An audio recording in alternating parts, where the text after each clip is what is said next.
শুরুতেই চাঞ্চল্যকর ঘটনা, পদপিষ্ট হয়ে মৃত্যু মিছিল। অন্ধ্রপ্রদেশের শ্রীকাকুলামে বিপর্যয়। একাদশীর পুজোয় মন্দিরে উপচে পড়া ভিড় দর্শনার্থীদের, আর সেখানেই পদপিষ্টের ঘটনা। পদপিষ্ট হয়ে মৃত্যু মিছিল, 9 জনের মৃত্যু হয়েছে কমপক্ষে, মৃতের সংখ্যা বাড়তে পারে। আরো ডিটেল জানবো, মৈত্রী রয়েছে আমার সঙ্গে। মৈত্রী, পদপিষ্ট হয়ে তো মৃত্যু, 9 জনের প্রাণ চলে গেল। একেবারেই দেখো, অত্যন্ত ভয়াবহ ঘটনা আন্ধ্রপ্রদেশের শ্রীকাকুলামের এই ঘটনা, যেখানে শ্রী ভেঙ্কটেশ্বর স্বামী টেম্পল, সেখানে একাদশীর জন্য একটি বিশেষ পুজোর আয়োজন করা হয়েছিল এবং সেই পুজোতেই প্রচুর ভক্ত সমাগম হয়েছিল।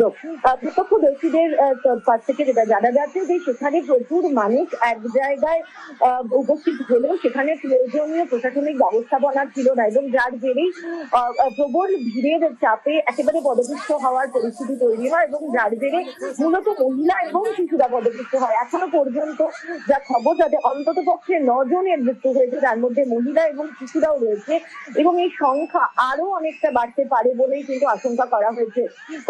এখনো পর্যন্ত পরিস্থিতি স্বাভাবিক করার চেষ্টা করা হচ্ছে। পদপিষ্ট যারা হয়ে গিয়েছে তাদেরকে, এবং যারা আহত হয়েছেন তাদেরকে উদ্ধার করে স্থানীয় হাসপাতালে নিয়ে যাওয়া হয়েছে।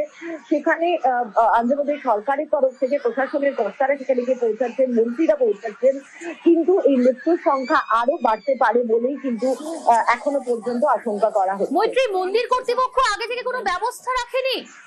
যেখানে এতজন দর্শনার্থী তারা আসবেন, আজকে একটা বিশেষ দিন, একাদশী পুজো, সেই পুজো দেখতে দূর দূরান্ত থেকে দর্শনার্থীরা আসবেন, ভক্তরা আসবেন, তাদের জন্য বিশেষ কোনো ব্যবস্থা নেই?